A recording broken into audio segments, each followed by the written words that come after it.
Hi everyone, welcome to my channel. চলো আজকে একটা লাভ রিডিং করব। দেখে নেব তোমার পার্টনারের কারেন্ট ফিলিংস কি তোমার সম্পর্কে। দুটো গ্রুপ নেব, গ্রুপ 1 অ্যান্ড গ্রুপ 2। প্রত্যেকটাতে 3টে করে কার্ড নেব।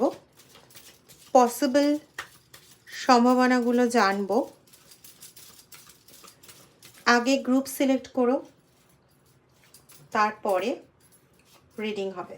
ওকে, এটা গ্রুপ 1, আরেকটা আসছে গ্রুপ 2,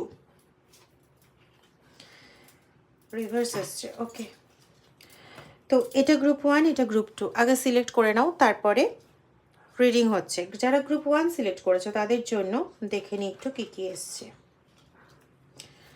তোমার পার্টনারের কারেন্ট ফিলিংস হচ্ছে, তোমার পার্টনার এটা জানে যে তার যে এক্সপেকটেশন তোমার থেকে, ইট ইস আ কনফার্মেশন।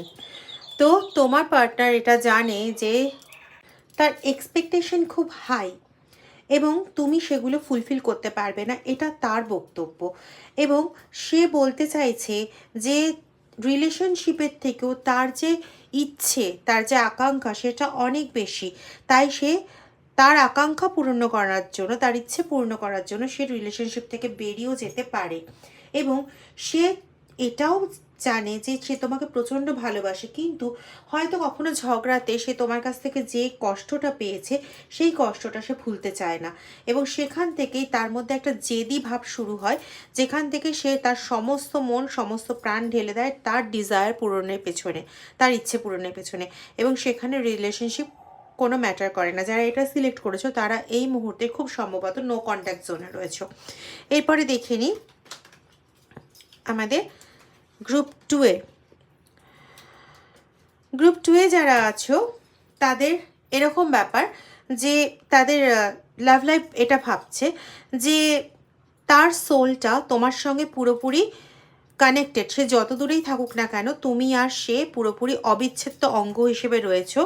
এবং তোমার ফলস মানে তোমার নিজস্ব ইগো, তোমার নিজস্ব অহংকারের মধ্যে তার ভালোবাসাটা কোথাও চাপা পড়ে যাচ্ছে, এটা তার বক্তব্য। ঠিক আছে? এবং তার মনে হচ্ছে যে তোমার ইগো, তোমার স্যাটিসফ্যাকশন এগুলো এত বেশি যে সে হয়তো তোমাকে কোনোভাবেই হ্যাপি করে তুলতে পারবে না। ঠিক আছে?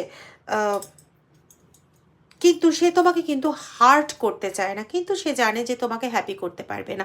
তো এই ক্ষেত্রে তোমাদের নিজেদের মধ্যে কথা বলার খুব প্রয়োজন, আর এই ক্ষেত্রটা নো কন্ট্যাক্ট সিচুয়েশন।